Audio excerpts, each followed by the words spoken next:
नमस्कार। यो हो समाचारमा स्वागत छ। म कुलचन्द्र विष्ट।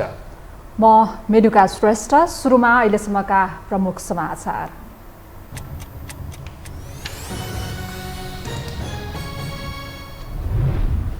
सत्ता गठबन्धन थप मजबुत बन्दै, स्थानीय निर्वाचनमा अन्य दलसँग सहकार्य गर्न नपाउने, अन्तर्घात रोक्न प्रदेश, जिल्ला र गाउँपालिका स्तरीय संयन्त्र बनाइने। आचार संहिता पालना नगर्ने उम्मेद्वारलाई कारबाही गर्ने निर्वाचन आयोगको चेतावनी। तोकिएको चुनाव खर्चको सीमा अपुग हुने प्रमाण ल्याए पुनरावलोकन गर्न सकिने भनाई। प्रधानमन्त्री देउवा भोलि भारत भ्रमणमा जाँदै, चिसिएको दुई देशको सम्बन्धमा सुधार आउने अपेक्षा। सीमा विवाद लगायत वर्षौंदेखि अलपत्र मुद्दा उठाउने महत्त्वपूर्ण अवसर। युद्ध विरामका लागि रुस र युक्रेन बीचको पटक पटकको वार्ता निष्कर्षविहीन। युद्ध लम्बिए पनि जवाफी हमलाका लागि युक्रेन तयार। मारियोपोलमा भने युद्ध विरामको घोषणा। र नेपाल जारी त्रिकोणात्मक T20 अन्तर्राष्ट्रिय श्रृङ्खलाको फाइनलमा प्रवेश। PNG 38 रनले पराजित। लिगको अन्तिम खेलमा शनिबार मलेसियाको सामना गर्ने।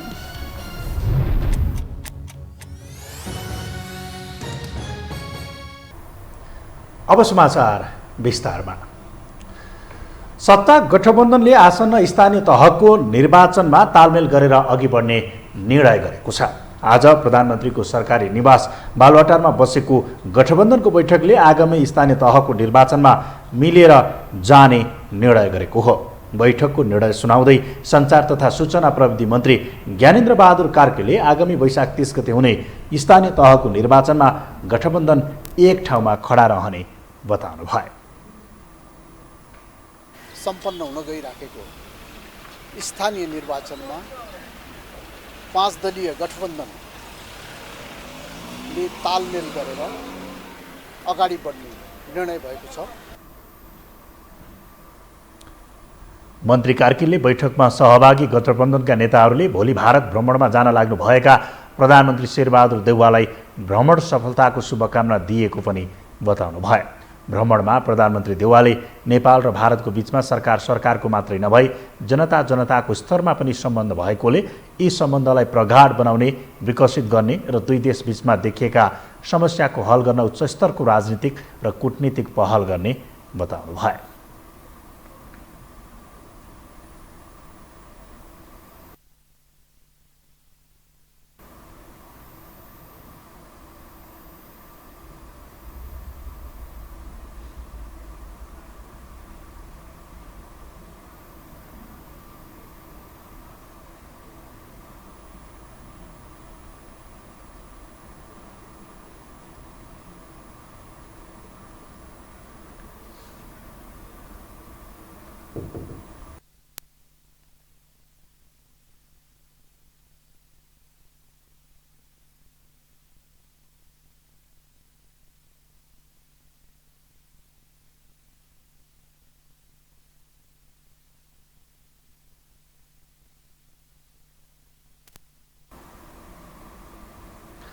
आगामी वैशाख 30 गतेको स्थानीय तह निर्वाचनमा सिङ्गो गठबन्धन एक भएर जाने भएको छ। केन्द्रदेखि पालिकासम्मै संयन्त्र बनाएर जाने निर्णय गरेको गठबन्धनले आगामी निर्वाचनमा एकताबद्ध भएर जाने सहमति गरेको हो। एक रिपोर्ट। मंगलबार मात्रै सत्ता गठबन्धनको नेतृत्व गरेको नेपाली कांग्रेसले आवश्यकता र अवस्थाका आधारमा चुनावी तालमेल गर्ने निर्णय गरेको थियो, जसप्रति सत्ता गठबन्धनकै अन्य दलले असन्तुष्टि जनाएका थिए। तर बिहीबारको गठबन्धन बैठकमा घनीभूत छलफल गर्दै सिङ्गो गठबन्धन चुनावी तालमेल सहित निर्वाचनमा जाने भएको छ। यो सँगै स्थानीय आवश्यकताका आधारमा तालमेल गर्ने कांग्रेसको निर्णय च्याप्टर क्लोज भएको छ। प्रधानमन्त्री देउबाले आफूलाई सघाएका दलहरूलाई एकताबद्ध बनाएरै निर्वाचनमा जाने उद्घोष गरेका छन्। गठबन्धनको कुरा उठेको छ। हाम्रो पार्टीले गठबन्धनलाई सँगै लाने निर्णय गरेको छ। यसमा दुई मत छैन। हाम्रो पार्टीले कुनै पनि हालमा जो गठबन्धन भएको छ वास्तवमा सबै अरू पार्टीका नेताहरूले सहयोगमा प्रयास गरेका छैन। कुनै पनि हालमा चाहिँ उहाँको जो सहयोग गर्नु अझ बढी हामी एकताबद्ध रूपमा अगाडि बढाउनेछौँ र गठबन्धन हाम्रो अगाडि बढ्ने समय कुशलता हुन चाहन्छौँ। शान्तिमा कहीँ अप्ठ्यारोलाई फुकाउन मिलाउने काम त राजनीतिको हो। त अप्ठ्यारोलाई चाहिँ भाग्ने त होइन नि। त्यसै कारण 18/152 मा हामी अगाडि बढ्छौँ। काङ्ग्रेसको आवश्यकताका आधारमा चुनावी तालमेलमा जाने विषयमाथि गठबन्धनमा आबद्ध अन्य दलले प्रश्न उठाएका थिए। काङ्ग्रेसले चाहेका स्थानमा मात्रै तालमेल हुने त होइन, यो कस्तो तालमेल हो भन्ने सवाल उठाएपछि प्रधानमन्त्री देउबाले 4 दललाई आश्वस्त पार्दै मजबुत गठबन्धनका साथ चुनावमा जाने बताएका हुन्। प्रधानमन्त्री देउबाले यति भनेपछि अब चुनावी तालमेलको अलमलमा रहेका अन्य दल समेत ढुक्क बनेका छन्। देउबाको बोली फुटेपछि नेकपा माओवादी केन्द्रका अध्यक्ष पुष्पकमल दाहाल प्रचण्ड र नेकपा एकीकृत समाजवादीका अध्यक्ष माधव कुमार नेपाललाई सबैभन्दा धेरै हाइसुक्क बनाएको छ। अब निर्वाचन अगाडि छ र गठबन्धन चाहिँ हामी गठबन्धनकै रूपमा जाने भन्नेतिर नै हामी प्रष्टै छौँ। नेपाली कङ्ग्रेसको कार्यसमितिले के गर्ला भन्ने थियो, कार्यसमितिको पनि करिब करिब गठबन्धनलाई कायम राखेर जाने भन्ने भइसकेपछि त्यसमा कुनै दुविधा हामीभित्र छैन। यसअघि नेपाली कङ्ग्रेसभित्रको मतभेदले प्रचण्ड माधवलाई तनाव मात्रै दिएको थियो। कङ्ग्रेसभित्र सभापति देउबा इतर समूहको नेतृत्व गरेका शेखर कोइराला सहितका नेताहरू तालमेल गर्नै नहुने मत राख्दै आएका थिए, जुन अहिले पनि कायमै छ। तथापि देउबाले आवश्यकताका आधारमा भन्ने शब्दको प्रयोग गर्दै विरोधी पक्षलाई मिलाउने काम गरेका थिए। अब आवश्यकताका आधारमा भन्ने शब्दको औचित्य समाप्त भए पनि स्थानीय स्तरमै चुनावी तालमेलको निर्णय गर्ने अधिकार दिने भनिएपछि शेखर पक्षले समेत सार्वजनिक विरोध जनाएको छैन। फलत यसअघिदेखि नै तालमेलका लागि प्रधानमन्त्री देउबासँग हार गुहार गरिरहेका प्रचण्ड सहितका नेताहरू समेत ढुक्क अवस्थामा छन्। यद्यपि केन्द्रले निर्णय गर्दैमा तल्लो तहसम्म चुनावी तालमेल कसरी हुन्छ, अहिलेको मुख्य प्रश्न यही बनेको छ। त्यसका निमित्त प्रदेश स्तरीय आफ्ना आफ्ना दलहरूका जुन प्रमुखहरू छन् उहाँहरूको एउटा समिति बन्छ, त्यसले प्रदेश स्तरीय काम प्रारम्भ गर्छ। त्यस्तै गरेर जिल्ला स्तरमा जिल्ला स्तरीय प्रमुखहरूको एउटा समिति बन्छ र त्यो समितिले आफ्नो काम प्रारम्भ गर्छ। त्यस्तै गरेर गाउँपालिका स्तरीयमा गाउँपालिकाका प्रमुखहरूको एउटा संयन्त्र बन्छ र त्यसले काम गरेर 22 गते भित्रमा आफ्नो प्रदेश, जिल्ला र गाउँपालिकामा 5 दलको अवस्था कस्तो छ त्यसको बारेमा केन्द्रलाई विस्तृत रूपले आफ्नो प्रतिवेदन पेश गर्दछ। तीनै तहमा बन्ने यो संयन्त्रले स्थानीय तहमा कुन पार्टीको अवस्था कस्तो छ भनेर अध्ययन गर्नेछ। पार्टीहरूको अवस्था हेरेपछि कहाँ कुन पार्टीका उम्मेद्वार उठाउने भन्ने निर्णय समेत यही संयन्त्रले गर्नेछ। तर महानगरपालिकाको हकमा भने केन्द्रबाटै टिकट टुङ्गो लगाउने तयारी गरिएको छ। यो निर्णयपछि सत्ता गठबन्धन बाहेकका अन्य दलसँग चुनावी तालमेलको ढोका भने बन्द भएको छ। तर गठबन्धनबीच चुनावी तालमेल भएपछि सबैभन्दा धेरै दबावमा परेको नेकपा एमाले यसलाई लोभी पापीहरूको मिलन भनेको छ। यो हो टेलिभिजनका लागि सन्तोष बेके थापा, काठमाडौँ। सत्ता गठबन्धन चुनावी तालमेलसहित अघि बढ्ने निर्णयमा पुगेसँगै चितवन एपी सेन्टर बनेको छ। महानगरपालिकाको तालमेलबारे केन्द्रबाट निर्णय गर्ने काङ्ग्रेसको तयारी र कसै गरी त्यो नमान्ने जिल्लाका नेताहरूको कारण चितवनको बाँडफाँड पेचिलो बन्न लागेको हो, जसले गठबन्धनको भविष्यमाथि नै प्रश्न उठाएको छ। 2074 सालको स्थानीय तहको निर्वाचनमा प्रचण्ड पुत्री रेणु दाहाललाई जिताउन मतपत्र नै चपाएको घटनाले माओवादीलाई मात्रै होइन काङ्ग्रेसलाई पनि धेरै गिजल्यो। महानगरको 2 वडा मात्र जितेको माओवादी काङ्ग्रेसकै कारण नेतृत्वमा पुग्यो। तर यो बाध्यतालाई चितवनका नेता र कार्यकर्ताले आफ्नो अपमान ठाने। आफू बलियो भएकै ठाउँमा आफ्नै अनुहारमा दाग पोतेर जिताएको त्यही माओवादीले संसदीय चुनावमा भने एमालेसँग गठबन्धन गरिदियो। तर यो विगत बिर्सेर पुनः माओवादीकै हातमा चितवन भरतपुर महानगरपालिकाको नेतृत्व सुम्पिने र काङ्ग्रेसीलाई हँसिया हतौडामा भोट हाल्न लाउने अवस्था सिर्जना हुने भएपछि त्यहाँका नेता कार्यकर्ताले भरतपुर बाहेक अन्य महानगरमा मात्र गठबन्धन गर्न दबाब दिँदै आएका छन्।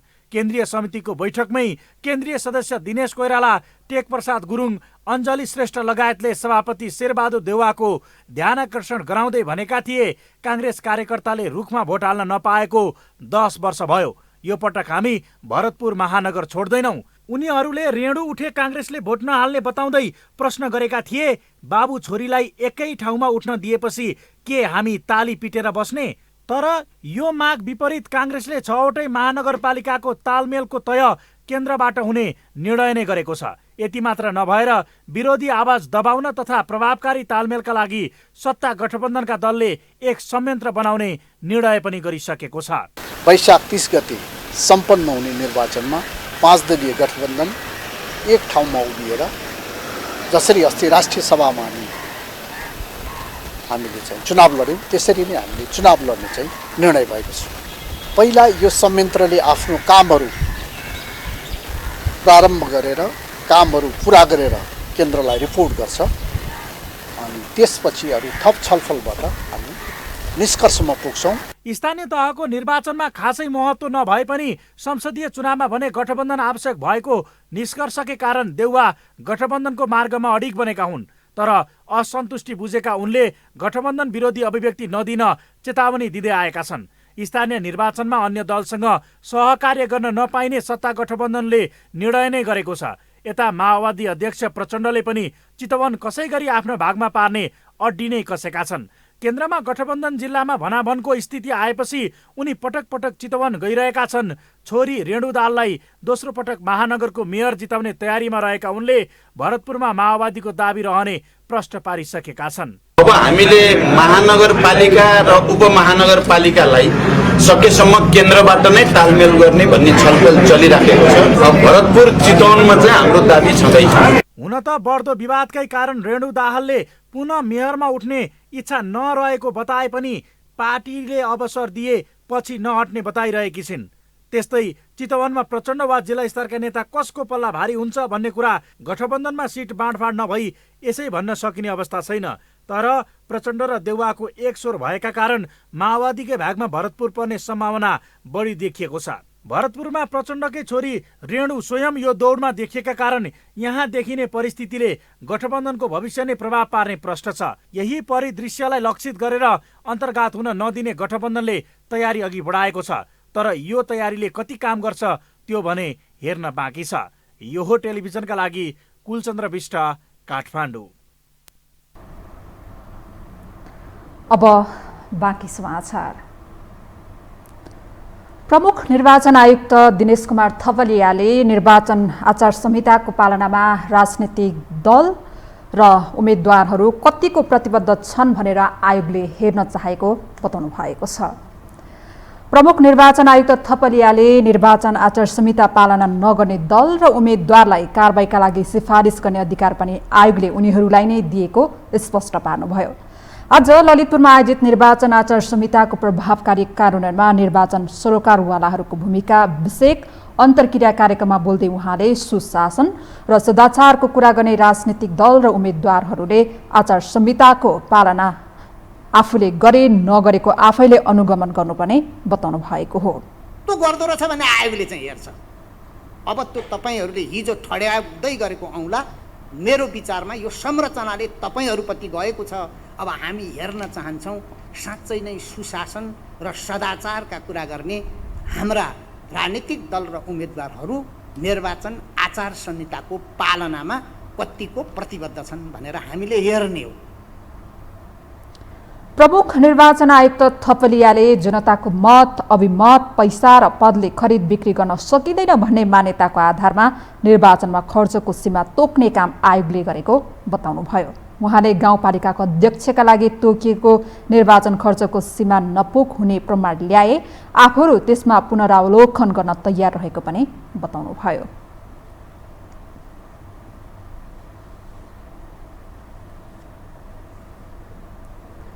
प्रधानमन्त्री शेरबहादुर देउवा भोलि भारत भ्रमणमा जाँदैछन्। आसन्न भारत भ्रमण तिक्ततापूर्ण नेपाल भारत सम्बन्धमा सुधार, सीमा विवाद, प्रबुद्ध व्यक्ति समूह एपीजीको प्रतिवेदन कार्यान्वयन जस्ता वर्षौंदेखि अलपत्र मुद्दा उठाउने नेपालका लागि महत्त्वपूर्ण अवसर हुने अवसर ठानिएको छ। एक रिपोर्ट। प्रधानमन्त्री भएको झण्डै 8 महिनापछि शेरबहादुर देउवा द्विपक्षीय औपचारिक भ्रमणका लागि छिमेकी मुलुक भारत जाँदैछन्। भारतीय प्रधानमन्त्री नरेन्द्र मोदीको निमन्त्रणामा 4 मन्त्री सहित शुक्रबार उच्च स्तरीय औपचारिक भ्रमण हुन लागेको हो। शनिबार भारतीय सेनाको गार्ड अफ अनर सहित भारतीय प्रधानमन्त्री मोदीले देउबालाई स्वागत गर्नेछन्। शनिबार नै प्रधानमन्त्री देउबा र मोदी बीच हैदराबाद हाउसमा द्विपक्षीय औपचारिक वार्ता हुनेछ। 3 दिने भ्रमणका क्रममा प्रधानमन्त्री देउबाले भारतीय विदेश मन्त्री डाक्टर एस जयशंकर, रक्षा मन्त्री राजनाथ सिंह, राष्ट्रिय सुरक्षा सल्लाहकार अजित डोभालसँग शिष्टाचार भेटको कार्यतालिका छ। सीमा क्षेत्रमा सुरक्षा बलको ज्याजती टुलु हेर्ने, नेपालको भूमि आफ्नो राजनीतिक नक्सामा समावेश गर्ने, थाहै नदी बाटो खन्ने, तर नेपालसँग रोटीबेटीको सम्बन्ध छ। नेपालसँग सम्बन्ध सुमधुर राख्न भारत शिर झुकाउन तयार छ भन्ने, तर दुई मुलुक बीचको समस्या समाधान गर्न प्रबुद्ध समूहले तयार पारेको सुझाव प्रतिवेदन पनि नबुझ्ने, नेपालसँग वार्ता समेत गर्नै नचाहने भारत सरकारको दोधारे चरित्र अझै कायमै छ। अर्कोतर्फ नेपाल र भारत बीच कैयौं आर्थिक तथा विकास योजनाहरू सम्झौता भए पनि कूटनीतिक सक्रियताको अभाव र भारतले सम्झौता गर्ने तर कार्यान्वयनमा वास्ता नगर्ने प्रवृत्तिका कारण कार्यान्वयनविहीन छ। यस्तो अवस्थामा लामो समयपछि हुन लागेको उच्चस्तरीय भेटवार्तामा कस्ता एजेन्डाहरू नेपालको प्राथमिकतामा पर्नु पर्ला त? परराष्ट्र मामिलाका जानकारहरूको सुझाव यस्तो छ। पीजीको प्रतिवेदन दुईटै प्रधानमन्त्रीले दुईटै सरकारले बुझौँ भन्ने प्रस्ताव राख्नुपर्छ। दोस्रो कुरा, कालापानी क्षेत्रलाई भारतले आफ्नो नक्सामा सामेल गरेर जुन नयाँ नक्सा प्रकाशित गर्यो त्यो चाहिँ नि 1815-16 को सुगौली सन्धिले निर्धारित गरेको सीमाभन्दा बाहिर गएर गरियो र त्यसमा नेपालको असहमति छ भनेर नेपालको तर्फबाट उहाँले आफ्नो असहमति जाहेर गर्नुपर्छ र त्यही सन्धि सुगौली सन्धि अनुसार नै त्यो क्षेत्र हाम्रो हो भनेर। नेपाल भारत सम्बन्ध पटक पटक सङ्कटबाट गुज्रिँदै आएको छ। पछिल्लो समय भारतले आफ्नो राजनीतिक नक्सामा विवादास्पद कालापानी लिपुलेक क्षेत्र समावेश मात्र गरेन, यस क्षेत्रमा सडक नै विस्तार गरेर उद्घाटन गरेपछि नेपाल कडा रूपमा प्रस्तुत मात्र भएन, नयाँ चुच्चे नक्सा नै सार्वजनिक गरेपछि नेपाल भारत सम्बन्ध संवादहीन बनेको थियो। प्रधानमन्त्री देउबाको यो भ्रमणसँगै नेपाल भारत सम्बन्धमा सुधार सहित ठूलो अपेक्षा गरिएको छ। तर प्रमुख प्रतिपक्षी दलका नेताहरू राष्ट्रिय मुद्दामा देउबाको भ्रमणबाट केही आशा गर्न नसकिने दावी गर्छन्। कतिपय इस्युहरूमा नेपालले भारतले नेपाललाई ट्रस्ट गर्नुपर्ने हुन्छ, चिन्नुपर्ने हुन्छ। त्यसो हुँदा दुवै मुलुकलाई फाइदा छ। अब अहिलेको शेरबहादुर देउबाजीहरू जस्तो सरकारमा बसेर अब उहाँहरू चाहिँ गुलामी मात्र गर्ने हो भने त फाइदा हुँदैन। तर हामीले भारतीय समकक्ष नेतृत्वहरूले हैन हाइटमा बसेर छलफल गर्ने हो भने भारत पनि त एउटा विशाल मुलुक छ हैन, आफू सोभरेन्टी छ हैन, एउटा चाहिँ अगाडि बढ्न चाहिरहेको यो विश्वको अर्थतन्त्रमा अगाडि बढ्न चाहने मुलुक हो। त्यसबाट त्यसलाई नेपालबाट सहयोग पनि हुन सक्छ। यो कोणबाट हामी बहस गर्दैनौँ। जम्मी यसो माग्न जाने जस्तो, अब यसो चाहिँ आफ्नो गुलामी प्रकट गर्न जाने जस्तो रूपमा मात्रै यहाँका नेताहरू। दुई मुलुक बीच खुला सीमा छ। भू राजनीतिक तथा भू रणनीतिक संवेदनशीलता अर्को महत्त्वपूर्ण पाटो हो। तथापि यसबाट भारत मात्र फाइदामा छ। नेपाल भारत बीच जनस्तरमा सम्बन्ध राम्रो भएर पनि कूटनीतिक सम्बन्ध कमजोर र क्षीण हुँदै गएका बेला प्रधानमन्त्री देउबाको भ्रमण कति प्रभावकारी होला? प्रधानमन्त्री देउबाको भ्रमण टोलीले त्यो ल्याकत राख्ला? यो विषयलाई चासोका साथ हेरिएको छ। यो हो टेलिभिजनका लागि निम्लेकी शेर्पा, काठमाडौँ।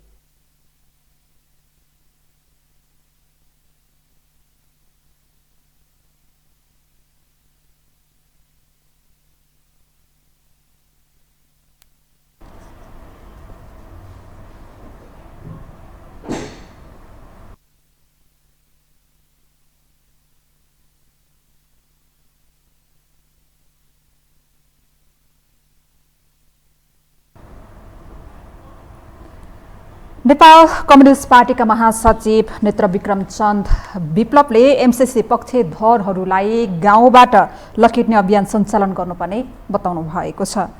आज काठमाडौँमा आयोजित वैज्ञानिक समाजवादी कम्युनिस्ट पार्टी नेपालको प्रथम राष्ट्रिय भेलामा बोल्दै महासचिव चन्दले एमसीसी पक्षधरहरूलाई गाउँबाट लखेट्ने अभियान सञ्चालन गर्नुपर्ने बताउनु भएको हो। उहाँले देशमा चुनावको नाममा राष्ट्रवादी र राष्ट्रघातीहरूको बीचमा ध्रुवीकरण भइरहेको उल्लेख गर्दै आफूहरू प्रगतिशील देशभक्त र क्रान्तिकारी शक्तिहरूलाई एकताबद्ध गराउन गाउँमा पुग्नुपर्ने बताउनुभयो। एउटा ध्रुवीकरण हुँदैछ, यो प्रक्रियालाई हामीले तीव्रता दिनुपर्छ, हामीले गाउँ गाउँसम्म पुर्याउनुपर्छ र हाम्रो पार्टीको सोचाइ छ कि यो लडाइँमा पनि हामीले प्रगतिशील शक्तिहरूलाई, देशभक्त शक्तिहरूलाई, क्रान्तिकारी शक्तिहरूलाई एकताबद्ध गर्न गाउँसम्म जानुपर्छ र राष्ट्रघाती, एमसीसी पक्षधर, देश बेचेर खाने या तपाईँको देशलाई संसदबाट आफ्नो एकाधिकार जसरी चाहिँ बेच्न खोज्ने एउटा दलाल पुँजीपति वर्गको विरुद्धको लडाइँमा गाउँसम्म पुर्याउनुपर्छ र हामीले भनेका छौँ एमसीसी पक्षधरहरूलाई गाउँबाट लखेट्ने एउटा अभियान हामीले सञ्चालन गर्नुपर्छ। उहाँले नेपालको संसद र संसदवादी दलहरू नेपाली स्वाधीनता जोगाउन असफल भएको बताउनुभयो। नेपाली जनताको आकांक्षाहरू पूरा गर्ने जिम्मा कम्युनिस्ट क्रान्तिकारीहरूको काँधमा आएको उहाँको भनाइ थियो।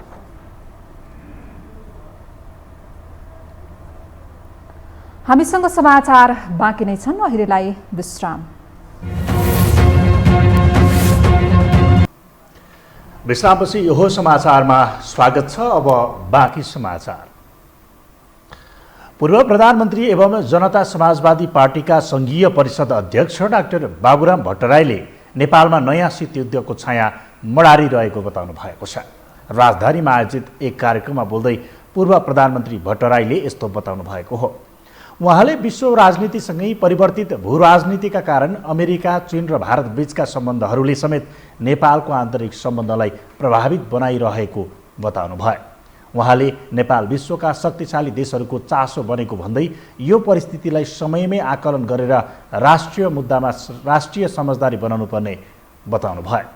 पूर्व प्रधानमन्त्री भट्टराईले युक्रेनको घटनाबाट पाठ सिकेर सबै देशसँग सन्तुलित सम्बन्ध कायम नगर्ने हो भने देश ठूलो दुर्घटनामा जान सक्ने बताउनुभयो। को प्रश्न अहम प्रश्न नै रहन्छ र पछिल्लो समयमा जसरी नेपालको छरछिमेको भूराजनीति बलिँदो छ, विश्व राजनीति सँगसँगै भूराजनीति बलिँदो छ, एउटा नयाँ शीतयुद्धको छाया प्रतिछाया मडारिँदैछ। खास गरी भारत, चीन, अमेरिकाका बीचका सम्बन्धहरूले हाम्रो आन्तरिक सम्बन्धलाई समेत प्रभावित पार्ने जुन परिस्थिति बन्दै गएको छ, यसलाई हामीले बेलैमा आकलन गरेर एउटा राष्ट्रिय समझदारी बनाउनै पर्छ। यस्तो अहम राष्ट्रिय मुद्दामा दलगत, गुटगत, निजी अवधारणा हुन सक्दैन। पूर्व प्रधानमन्त्री भट्टराईले लोकतन्त्रलाई अझै पनि ठिक ढङ्गले पूर्णता दिन नसकेको बताउनु भयो। उहाँले पूर्ण समानुपातिक संसद र प्रत्यक्ष निर्वाचित राष्ट्रपति वा प्रधानमन्त्री प्रणालीमा नगएसम्म देशमा लोकतन्त्रले पूर्णता नपाउने दाबी समेत गर्नुभयो। नेकपा एकीकृत समाजवादीका सम्मानित नेता झलनाथ खनालले देशको संविधानको रक्षा गर्नु राजनीतिक पार्टीहरूको जिम्मेवारी भएको बताउनु भएको छ। राजधानीमा आयोजित एक कार्यक्रमलाई सम्बोधन गर्दै सम्मानित नेता खनालले देशको संविधानको रक्षा गर्नु सम्पूर्ण नेपाली र राजनीतिक दलहरूको दायित्व भएको बताउनु भएको हो। उहाँले लोकतान्त्रिक क्रान्ति सम्पन्न गरेर नयाँ संविधान निर्माण भएको उल्लेख गर्दै यो संविधान तुलनात्मक रूपमा राम्रो भएको बताउनु भयो। चैत्रका केही दिनहरूपछि यो 2078 साललाई हामी पार गर्दैछौँ र 2079 सालमा हामी प्रवेश गर्दैछौँ। अवश्य नै यो 78 साल एउटा उथल पुथल पूर्ण सालका रूपमा हामीले पार गरेका छौँ।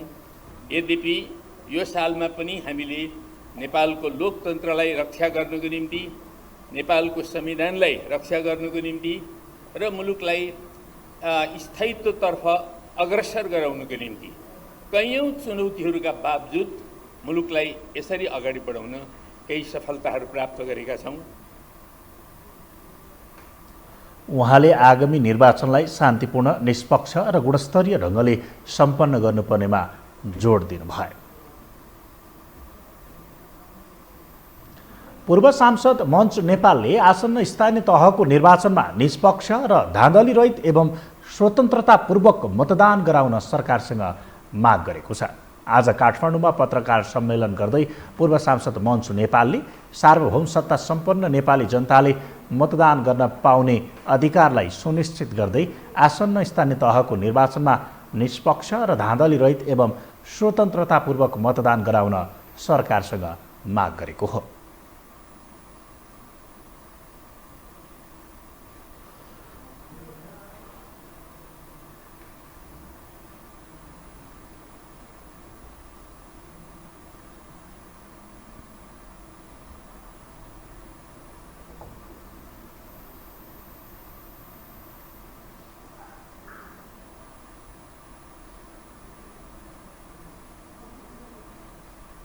अघोषित लोड सेडिङ भइरहेको छ। चर्को मूल्यमा विद्युत खरिदको समाचारले उपभोक्ताहरू त्रसित भएका छन्। लोड सेडिङको सम्भावना देखिँदैछ। लोड सेडिङ भयो भने कल कारखानाहरू बन्द हुने अवस्थामा आउन सक्छ। त्यसले पनि मूल्य वृद्धि गराएरै छोड्छ। मजदुरहरूको रोजीरोटी गुन्न सक्छ। तसर्थ लोड सेडिङ हुन नदिने व्यवस्था मिलाउनको लागि पूर्व सांसद मञ्च नेपाल सरकारसँग जोडदार माग गर्दछ। त्यस्तै पूर्व सांसद मञ्चका अध्यक्ष ओमकार प्रसाद श्रेष्ठले अहिले पूर्व सांसदहरूको अवस्था दयनीय रहेको भन्दै उनीहरूलाई सरकारले सरकारी अस्पतालहरूमा औषधि उपचार गराइदिनुपर्ने माग राख्नुभयो। औषधि उपचार कमसेकम अरू होइन, पैसा दिनु पर्दैन, विदेश पठाउनु पर्दैन। सरकारी अस्पतालमा पूर्व सांसदहरू बिरामी हुँदा सरकारी अस्पतालमा औषधि गराइदिनुहोस्। अध्यक्ष श्रेष्ठले सरकारले केही विधेयक पठाए पनि धेरै विधेयकहरूमा कुनै राय सल्लाह नै नमाग्ने गरेको समेत आरोप लगाउनु भयो।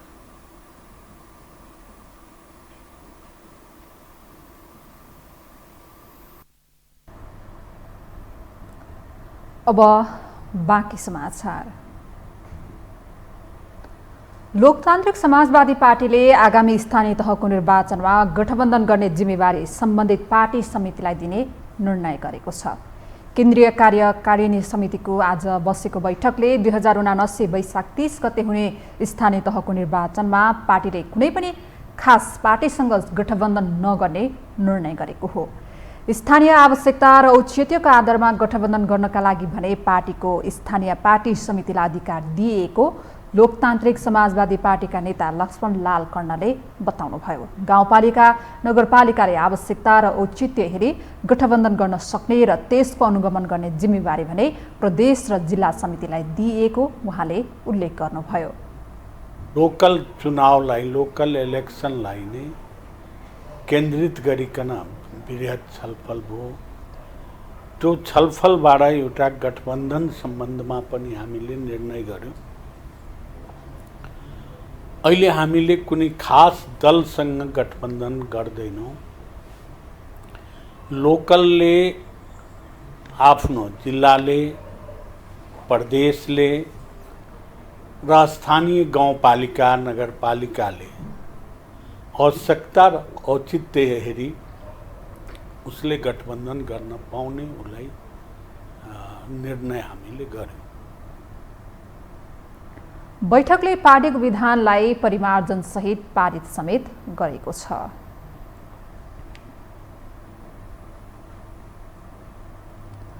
उपत्यकासँगै देशका अधिकांश भूभागमा केही दिन यता बाक्लो तुवालोले ढाकेको छ। धुवा र धुलोको मात्रा ह्वात्तै बढ्दा वायु प्रदूषण खतरा उन्मुख छ। मानव स्वास्थ्यका लागि धूम्रपान भन्दा घातक मानिएको वायु प्रदूषणबाट कसरी सुरक्षित रहने त? एक रिपोर्ट। विश्व स्वास्थ्य संगठनको मापदण्ड अनुसार वायुको गुणस्तर सूचाङ्क AQI 50 सम्मको वायुलाई स्वस्थ वायु मानिन्छ। AQI को तह 300 नाघे मानव स्वास्थ्यका लागि घातक मानिन्छ। विगत केही दिन यता उपत्यकासँगै देशका अधिकांश भूभागमा वायुको गुणस्तर सूचाङ्क AQI 100 देखि 200 को आसपास छ। काठमाडौँ सबैभन्दा बढी प्रदूषित शहरको सूचीमा छ। नेपालका प्रमुख शहर काठमाडौँ, ललितपुर, भक्तपुर, पोखरा लगायतका क्षेत्र बढी प्रभावित छन्। वायु प्रदूषण अहिले हानिकारक अवस्थामा छ। यसले निरोगीलाई रोगी बनाउने र रोगीलाई थप पीडा दिन्छ। वायु प्रदूषणका कारण शरीरका विभिन्न अङ्गमा क्यान्सर गराउँछ। चुरोट सेवन नगर्नेलाई पनि फोक्सोको क्यान्सर हुने चिकित्सकहरू बताउँछन्। मस्तिष्कघात, मुटु तथा रक्तनली सम्बन्धी समस्या, श्वास प्रश्वास सम्बन्धी दीर्घरोग, आँखा, नाक र घाँटीको संक्रमण वायु प्रदूषणका कारण हुन सक्छ। मानव स्वास्थ्यका हिसाबले वायु प्रदूषण धूम्रपान भन्दा हानिकारक भएकाले वायु प्रदूषणको अल्पकालीन र दीर्घकालीन स्वास्थ्य समस्याबाट बस्न अहिलेको अवस्थामा सकेसम्म घरबाट नै ननिस्कने र निस्कनु परेमा मास्कको अनिवार्य प्रयोग, पोसिलो आहार लिनुपर्ने चिकित्सकहरूको सुझाव छ। छाला चिल्याउने, आँखा रातो भएर जाने चिल्याउने, होइन, त्यस्तै गरेर श्वास नलीहरूमा एलर्जी हुने, घाँटी खसखस हुने, खोकी लाग्ने, ज्वरो आउने, रुगाखोकी बढ्ने, रुगा पनि बढ्ने, होइन, यस्ता समस्याहरू त यी अल्पकालीन मात्रै असरहरू हुन् जुन देखा परिराखेकै छन् र देखा पर्ने नै छन्। तर दीर्घकालीन रूपमा पर्ने असरहरू जस्तो यसले अहिले संसारमा मृत्यु हुने कारणमध्ये र नेपालमा पनि फोक्सोको क्यान्सर सबैभन्दा बढेर गएको छ र नन स्मोकर धूम्रपान नगर्ने व्यक्तिहरूमा पनि उत्तिकै देखिराखेको। सवारी साधनमा अनियन्त्रित धुवाँ, इँटा भट्टा बढी प्रयोग हुने समय, अत्याधिक डढेलो लाग्ने, फोहोर जलाउने साथै अन्य पूर्वाधार निर्माणको गतिविधि बढी हुने हुँदा प्रदूषण वात्तै बढेको छ। यसतर्फ आम सर्वसाधारण सबैले आफ्नो तर्फबाट सतर्कता अपनाउँदै सकेसम्म प्रदूषण हुने गतिविधि नगर्न वातावरणविदहरूको सुझाव छ। किसानहरूले जुन खेतबालीमा आगो लगाउँछ त्यसलाई चाहिँ रोकेर चाहिँ त्यही जुन पराल छ त्यो पराललाई कम्पोस्ट बनाउने वा ब्रिकेट बनाउने वा चाहिँ मसरुम कल्टिभेसनमा प्रयोग गर्यो भने त निकै चाहिँ त्यसको चाहिँ वायु प्रदूषण निकै घट्छ त्यहाँबाट। अब गाडीको पनि कुराहरू छ, होइन, अब वायु प्रदूषण भएको बेलामा सकेसम्म गाडी कम चलाउने वा जोड बिजोडको पनि प्रणाली चाहिँ यहाँ अपनायो भने राम्रो हुन्छ, त्यहाँ कुरा छ। वन रेलोको पनि निगरानी चाहिँ गर्नुपर्छ। किनभने हेर्नुहोस् त यो मलाई लाग्छ प्राकृतिक रूपमा पनि यसले भए गएन होला जस्तो लाग्छ कि, किनभने प्राकृतिक रूपमा भयो भने कुनै एक ठाउँ दुई ठाउँमा गोला होला, पुरै यता हुन्छ 200-400 तपाईँको प्याजमा आग लागि हुन्छ, एकैचोटि हुँदैन नि। त्यहाँ पनि के कारण चाहिँ आइडेन्टिफाई गर्नु पर्यो, मोनिटर गर्नु पर्यो, होइन। भौगोलिक बनावटका कारण उपत्यका वायु प्रदूषणबाट बढी प्रभावित छ। विशेष गरी बढी जोखिममा रहेका दीर्घरोगी, ज्येष्ठ नागरिक, बालबालिका सहित आफ्नो दैनिकी गुजार्न सडक छेउमा काम गर्ने मजदुर, साना व्यापारी, पैदल यात्री र साइकल, मोटरसाइकलमा दौडधुप गर्ने सर्वसाधारणले मास्कको प्रयोग र खानपानमा ध्यान दिन जरुरी छ। यो हो टेलिभिजनका लागि क्यामेरामा रविन्द्र तिमल सिन्हाका साथमा निम्लेकी शेर्पा, काठमाडौँ। अब पालो आर्थिक समाचारको।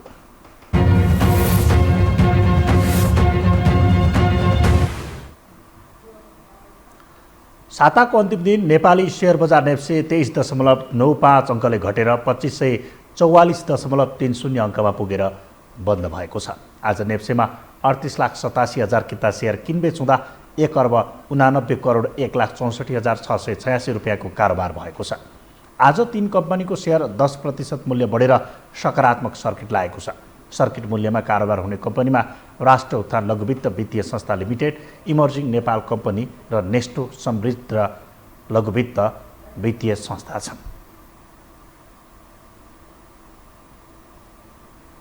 नेपाल विद्युत प्राधिकरणले दैनिक रूपमा अघोषित लोडसेडिङ सुरु गरेसँगै नेपालमा पुनः विद्युतको अभाव खड्किन थालेको छ।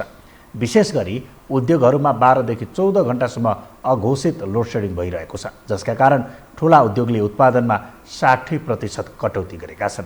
एक रिपोर्ट। केही वर्ष अघिसम्म नेपालमा प्रत्येक दिन 16 घण्टासम्म विद्युत काटिन्थ्यो। त्यसको झल्को अहिले पुनः देखिन थालेको छ। नेपालले भारतबाट बिजुली खरिद गर्न नपाउँदा केही उद्योगहरूमा दैनिक 10 देखि 12 घण्टासम्म लोडसेडिङ हुन थालेको हो। नेपाल विद्युत प्राधिकरण र कार्यकारी निर्देशक कुलमान घिसिङको लोकप्रियता घट्ने डरले सर्वसाधारणलाई भने लोडसेडिङको भान पर्न दिइएको छैन। तर कोरोनापछि उत्पादन घटेर मारमा परेका उद्योग कल कारखानामा भने 12 देखि 14 घण्टासम्म लोडसेडिङ गर्न थालिएको छ। भारतबाट विद्युत यथेष्ट मात्रामा नआएपछि 33 केबी देखि 133 केबी सम्मका प्रसारण लाइन मार्फत विद्युत खपत गर्ने केही ठूला उद्योगहरूमा हरेक दिन बेलुका 6 बजेदेखि 12 घण्टाका लागि लोडसेडिङ हुन थालेको छ।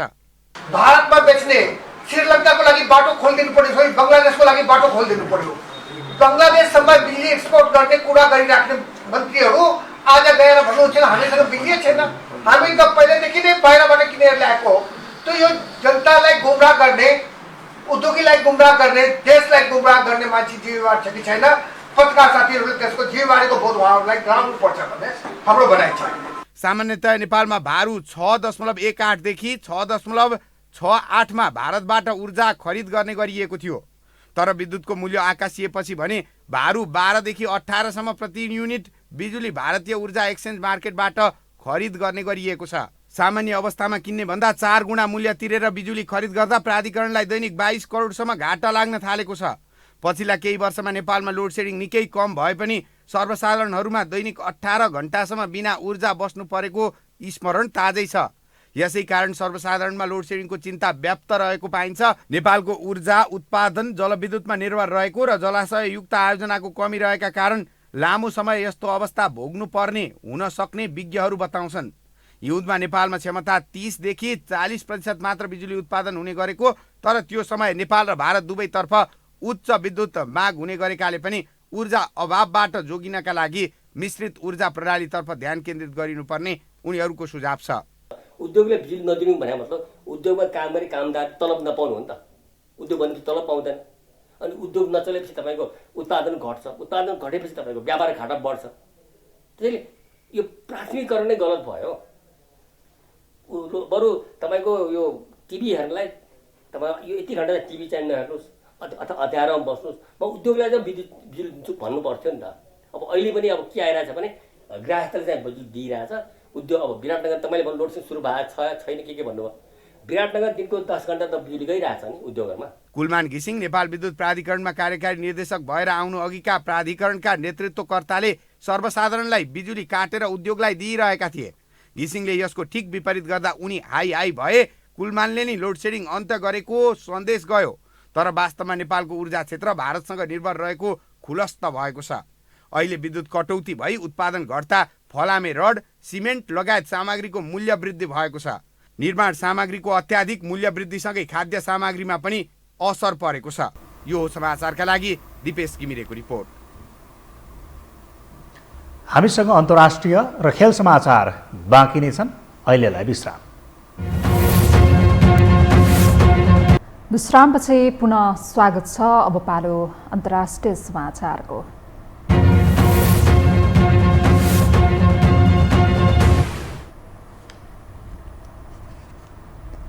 युद्ध लम्बिँदै जाने हो भने रुसमाथि जवाफी हमलाको लागि युक्रेन तयार रहेको राष्ट्रपति भ्लोदिमिर जेलेन्स्कीले बताएका छन्।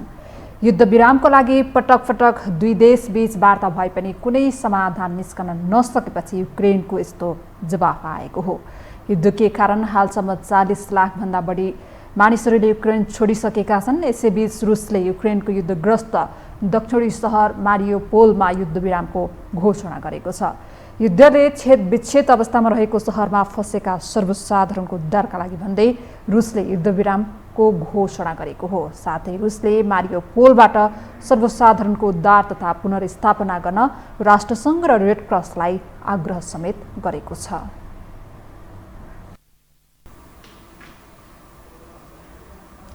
अब पालो खेल समाचारको।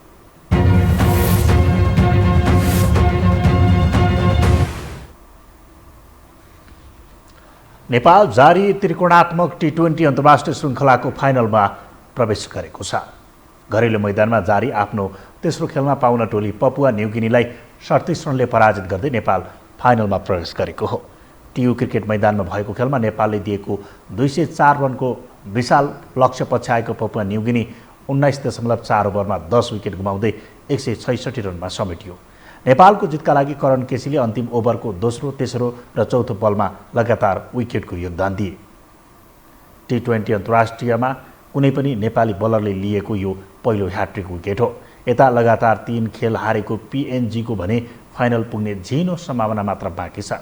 पिएनजीले शुक्रबार मलेसियासँग खेल्नेछ। नेपालले लिगको अन्तिम खेलमा शनिबार मलेसियासँग प्रतिस्पर्धा गर्दैछ।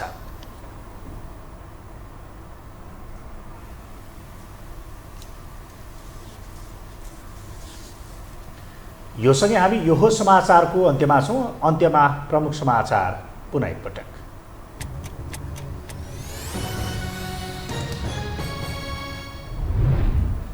सत्ता गठबन्धन थप मजबुत बन्दै स्थानीय निर्वाचनमा अन्य दलसँग सहकार्य गर्न नपाउने, अन्तर्घात रोक्न प्रदेश, जिल्ला र गाउँपालिका स्तरीय संयन्त्र बनाइने। आचार संहिता पालना नगर्ने उम्मेद्वारहरूलाई कारबाही गर्ने निर्वाचन आयोगको चेतावनी। तोकिएको चुनाव खर्चको सीमा नपोक हुने प्रमाण ल्याए पुनरावलोकन गर्न सकिने भनाई। प्रधानमन्त्री देउवा भोलि भारत भ्रमणमा जाँदै चिसिएको दुई देशको सम्बन्धमा सुधार आउने अपेक्षा, सीमा विवाद लगायत वर्षौंदेखि अलपत्र मुद्दा उठाउने महत्त्वपूर्ण अवसर। युद्धविरामको लागि रुस र युक्रेन बीचको पटक पटकको वार्ता निष्कर्षविहीन। युद्ध लम्बिए पनि जवाफी हमलाको लागि युक्रेन तयार, मारियोपोलमा भने युद्धविरामको घोषणा। र नेपाल जारी त्रिकोणात्मक T20 अन्तर्राष्ट्रिय श्रृङ्खलाको फाइनलमा प्रवेश, PNG 38 रनले पराजित, लिगको अन्तिम खेलमा शनिबार मलेसियाको सामना गर्ने।